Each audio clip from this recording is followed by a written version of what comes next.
Hey friends, welcome back to the American Pop Culture Series channel. I hope that all of you guys are having an amazing day. So this is the view recap for President's Day. And the ladies, of course, open up with this is the ultimate rematch, right? Between Donald Trump and Joe Biden. So people were asking Donald Trump, if he was looking forward to the debate. And Donald Trump said he wants, he would like to debate Joe Biden right now. So then the reporter goes and, kind of sticks for, of course, the mic in Joe Biden's face as he's coming out of the ice cream shop, because we know that he loves ice cream. And he says, well, of course, Donald Trump wants to debate me because he has nothing else better to do. These two are characters. I'm telling you, if nothing else, I think that the media really missed Donald Trump and all of the antics, right?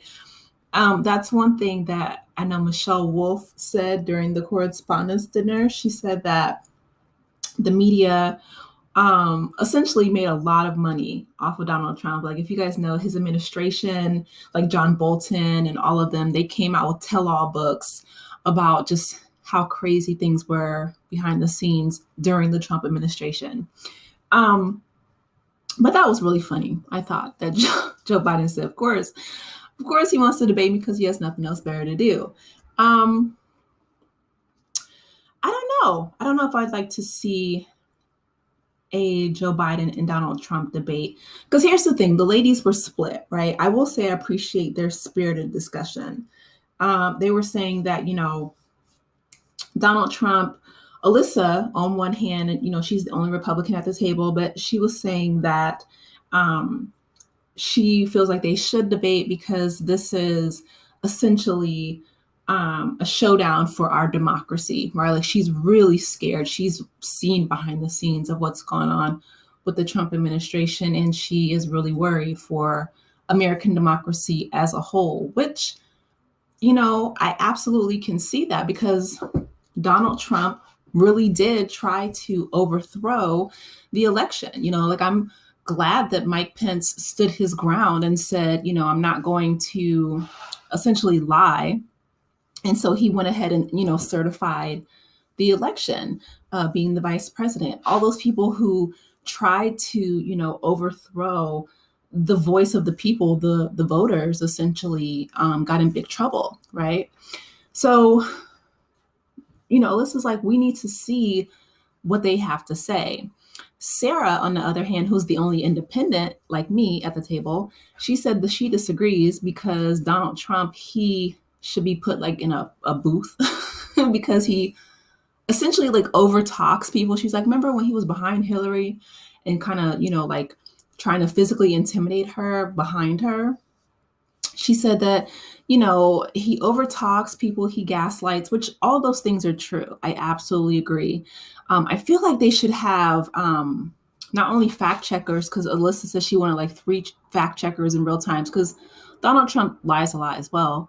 But also, I feel like they should have it where they turn off their mics if they try to overtalk the moderators, just to be respectful. Because essentially, and this is what Whoopi was saying, is that this election, and hopefully, right, according to our Constitution and our American democracy, all the elections are in the hands of the people, right? Like, we live in a democratic republic, which is wonderful, where we elect representatives and we elect our president, right? We don't live in a monarchy, like England or, other countries. Like, we actually have a voice. And so, I don't know.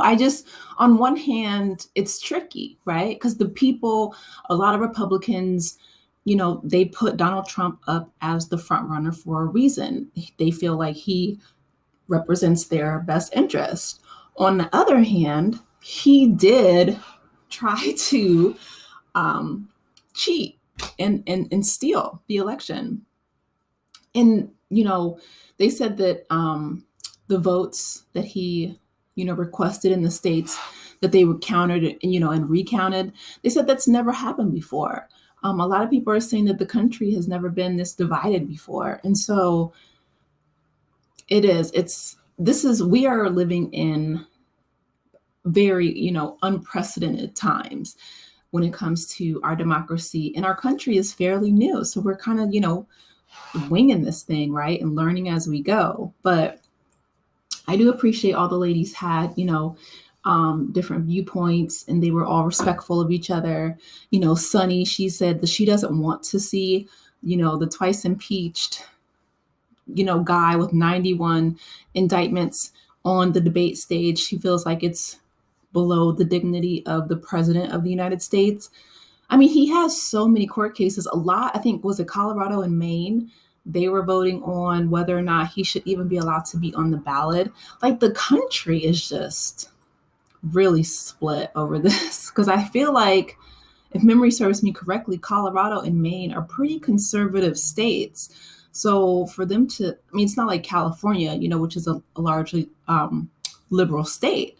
So for them to say that, it's just, I don't know. This election, I will say, it definitely has piqued my interest, and it's piqued a lot of people's interest as well. Because again, people like Alyssa and others are saying that if Donald Trump is reelected, that that'll be the last election we ever have. He's literally going to end voting. Others are saying that, they're worried about Joe Biden and his age and whether he's going to have the cognitive ability to effectively run the country. I don't know. It's split. We'll see. But like I said, I appreciate it, hearing from all sides and all the ladies. So moving on to Tyler James Williams, who, if you guys know, he's been a child actor since playing a young Chris Rock and Everybody Hates Chris.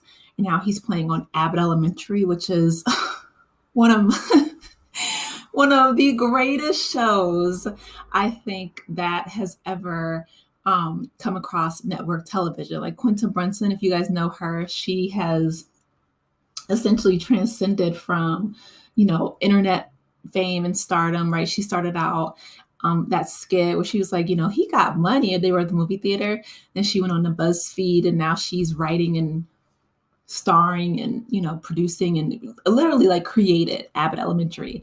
And it's great because, like Dr. Jill Biden, she was on Air Force One watching it because, she was a teacher. I think she's one of the first ladies that kept her job. She teaches at a community college. So shout out to Dr. Jill. But yeah, I mean, it's funny. I'll recap it here if you guys want me to. I probably should start it actually, but it's great. He said that he had a scene with Whoopi. She was his love interest. They were teenagers, but Tasha was his girlfriend when they were kids. And Whoopi, comes out. She's like, "Stay away from my granddaughter, you cockeyed heathen," or whatever, whatever she called him. He said that when she would repeat the lines, the insults were really funny. And he remembers one of them was a two-tone front. And he's like, that was a heater. And then they showed a clip where he was working with Jack Black behind the scenes of SNL. And even though it was like a nonverbal cue, he was really able to convey, his emotions to the audience, which makes a really great actor. And so he's been in this at a really long time. He plays Gregory Eddy as a teacher. And he's really into like gardening. And I feel like he's one of the teachers that is on the autism spectrum. But his facial expressions, like they were talking about the side eye that he gives. And he said that he just really enjoys the show. And it's a really, really great show. It's really funny. Abbott Elementary, it's on ABC, which of course Disney owns, as well as, The View. But I'm really excited for the return of network television because, Quinta Brunson, she said that even though her character, Janine Teagues, is very, idealistic and reminds me a little bit of like Mary Tyler Moore, she said that Quinta said that she's not like her character at all. She's very much more realistic and has a bit of a potty mouth. But she said writing for ABC and network television, and its parent company is Disney, is, she said it's challenging, but it's definitely fulfilling, which she's won an Emmy. The show has won an Emmy. And I think that Tyler James Williams won an Emmy as well for Best Supporting Actor. So yeah, he's been at this a long time. And everybody loves Everybody Hates Chris was a really good show too. So it was nice seeing, him and Whoopi back together again, laughing about that. But anyway, you guys let me know your thoughts in the comment section. As always, I want to hear from you. Please be sure to like, share, and subscribe to the channel if you have not done so already. And I will talk with you in the next one. Take care. Bye.